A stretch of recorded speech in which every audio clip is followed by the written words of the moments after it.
Okay, Ronalee, welcome to the show. Thank you. Why don't you share your first insight?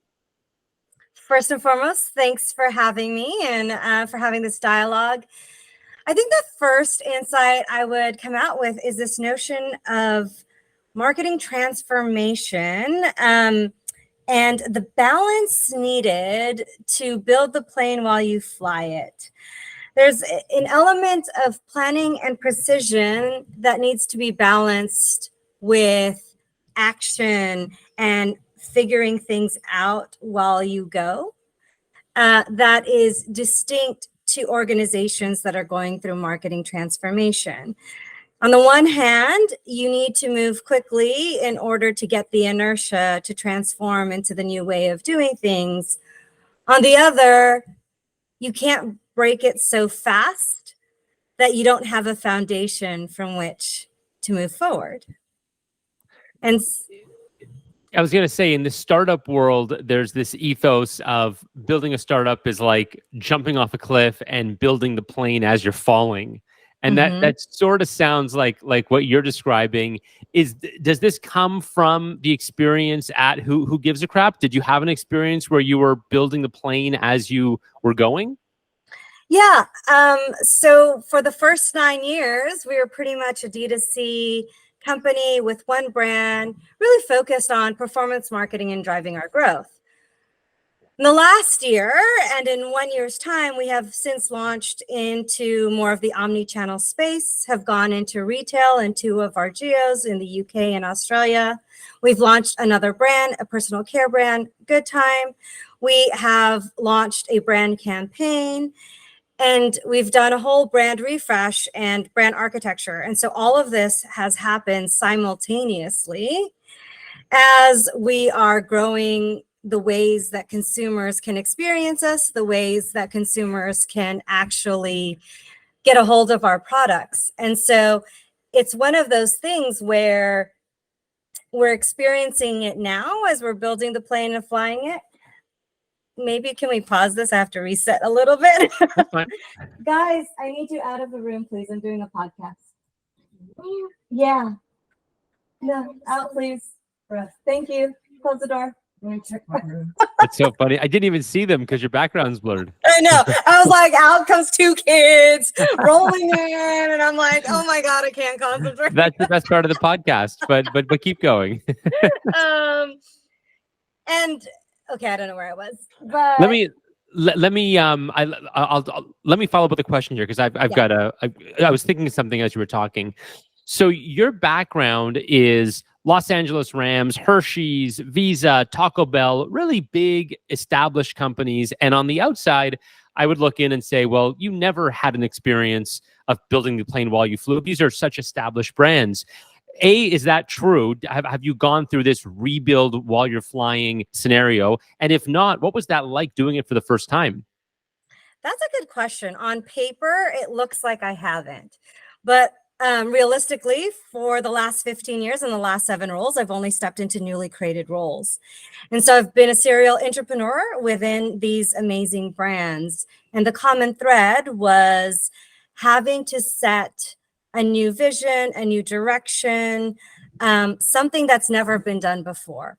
And so I've consistently stepped into marketing transformation roles, not because I've sought them out, but more so because I've just gravitated towards them. And, that's the way I see the world. I see what can be, and then I love to help the organization shape our way forward to getting there.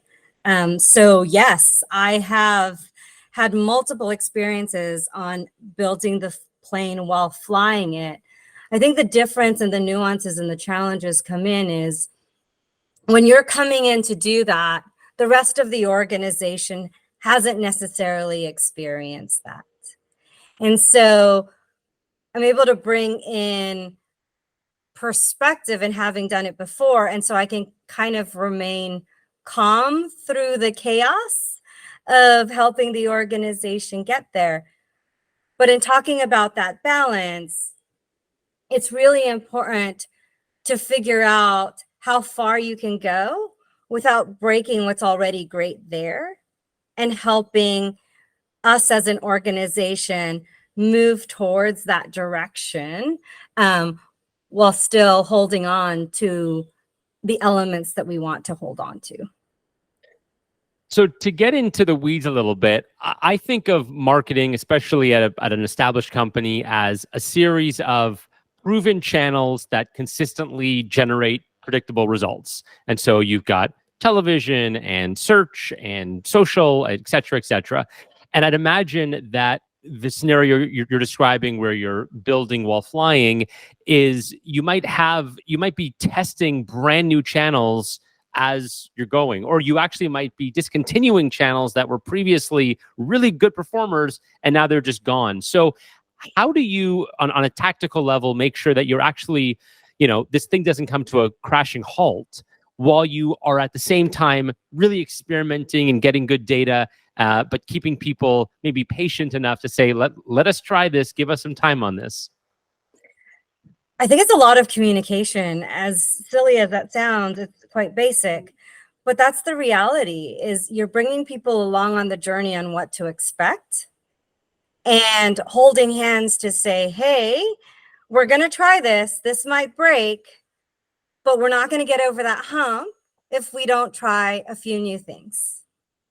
And so it's about getting everybody there and understanding what you can expect and what you can't expect.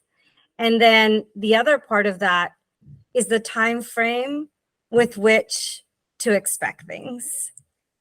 And so that looks different for every industry, and that looks different for every type of organization. But it comes down to some trust and communication. Did you say that you also launched another brand, a sister brand to Who Gives a Crap at the same time, or was that already launched? No, it happened during the time that I joined. We launched Good Time, which is our sister brand, and it's a personal care, plastic-free personal care products. And so what's great is we have this amazing wealth of customers who just keep coming back. Our NPS scores are fantastic, better than I've ever seen in any other business. And so we wanted to be able to bring other products with the same ethos to our customers and help our customers grow in their eco journey. And so we were able to launch Good Time. But as you can imagine, when you're focused on one brand, navigating how to also think about growing multiple brands and scaling is a whole new skill and memory muscle, if you will, that we're building within the organization. And so how's that been going? How's it repositioning Who Gives a Crap while also launching this new thing? Have you had any major speed bumps, or have things gone better than expected? Yes and yes. I think we realize it's harder than it seems in terms of really connecting the dots strategically from a long-term perspective. It's probably we've learned a lot along the way. And so now what we're trying to do is figure out how to take the ongoing learnings to be able to feed into the iterations that we need to do in order to continue to be as relevant and meaningful for our customers as possible. At the end of the day, I think marketing has a bad rap. It's just about being relevant with your customers. And so if you do that right, then it's a little bit more natural. It feels a little bit more of what our consumers would expect and you would want them to expect from us. So it's a journey. We have grown our Good Time brand in a way that has surprised us in many respects. And we've learned so much from the various product launches that we've been able to do. And what's great about it is we've learned so much that now we're trying to figure out how to actually use those learnings to solidify the brand and the way we're going forward. Usually in some of the larger companies, you start with the brand strategy first and really nail it down, and then you build from there. What we're trying to do now is put things out in market and kind of iterate and see how that starts to fold and help build the brand in a more meaningful way. Yeah, I'm looking at Good Time now. It's a beautiful product, and the design is beautiful, and I can see that the same brand ethos comes through. Are you trying to really sell this to the same clientele, or is the goal here to build a new clientele? We started by selling to the same clientele, and that was the goal. And what we realize is the opportunity is to actually grow it on its own as a business in and of itself. And then therefore the clientele that Good Time would create, we could introduce Who Gives a Crap to, and vice versa. And so there are greater opportunities to cross-sell and to help move consumers on their eco journey through various products. I think the original intent was very much to lean in on our core. And to a certain extent, that's still part of our growth strategy. But at the end of the day, the real growth and the real impact that we're able to create in the world is going to be through scale. And so we want to use both brands to drive that scale.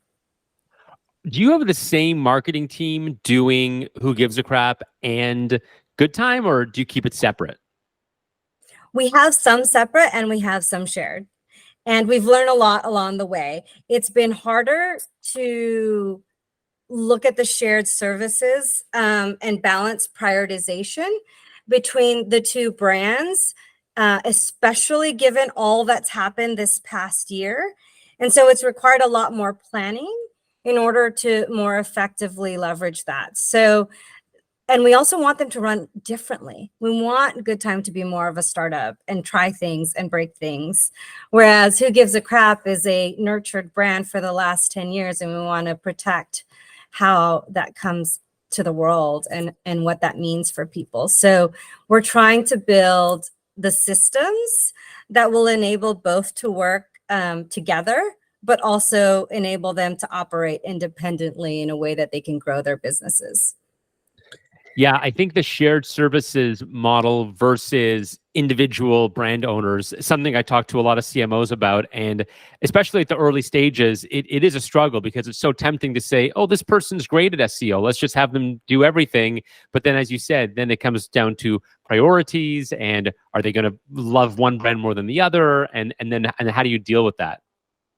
Yeah, and you want both to grow, right? But one is at such a different stage. One is truly a startup, and its first year being born, coming out into the world. And the other one is 10 years old and more like a teenager, growing up. And so the needs and the expectations of both are different. And that's where we're still trying to figure out what that balance is to be able to service both effectively in the way that they need to be serviced. So the other insight you shared was starting with purpose. Can you talk a little bit about that and how that sort of impacts your marketing framework? Yeah, one of the things that I love about this company is it was designed from the get-go to donate 50% of its profits. And if you think about that, a lot of startups overinvest in growth, which means they will operate at a loss for many years in order to drive that growth. But because the model is donate 50% to WASH initiatives and have that greater impact on the world, we've grown responsibly. And it's been quite intentional how we grow, how we ensure that we're driving profitability year over year in our growth. And so it's not grow at all costs. And that is a very different place than many of our competitors or emerging brands within the space where they can overinvest to grow. And so in many respects, we have to grow smarter and we have to punch above our weight. And we have to think of every single element of the consumer touch point and that consumer journey to have an impact on getting them to go deeper with us as a brand. So that's been really, really interesting in terms of how we do our marketing, but also just in terms of the corporate culture that we're able to create. One of the great things about this place is we are a people-first company, and lots of companies will say that. But I've never been with a company that has spent so much time really thinking about people and the intentionality around what it means to provide a workplace where people are feeling good about their time. And so from every single hire, we're looking for that same ethos and that same, I guess, center, because it makes it easier to do all the hard things when you know at the core everybody is there for the right reasons and the same reasons. Yeah, I didn't think about that perspective where you said because we want to give half of our profits to charity, the idea that we have to have profits really kind of puts you on a different track from the beginning. Because as you said, startups and high growth companies can buy growth and rent growth for years. And they could have huge revenue growth and then, non-existent or profits or massive losses at the same time. But making profit one of your core objectives, because that's how you give back, really sets you on a different path from day one. Now, is that different from the other companies? I mean, I can see obviously you've worked at large companies. It's a whole different ballgame. But did that kind of surprise you in terms of how that shows itself on like a day-to-day or a quarter-to-quarter basis? Absolutely. We're constantly making strategic calls of how we can invest for the long term, but not at the cost of what we need to deliver year over year. And those are very different choices that I would make, that we as an executive team would make, because of that. And it's not necessarily a constraint because we don't feel it as a constraint, but they are parameters that keep us true to who we are as a business. And at the end of the day, we want to show that you can do good and be profitable because we want other businesses to do the same.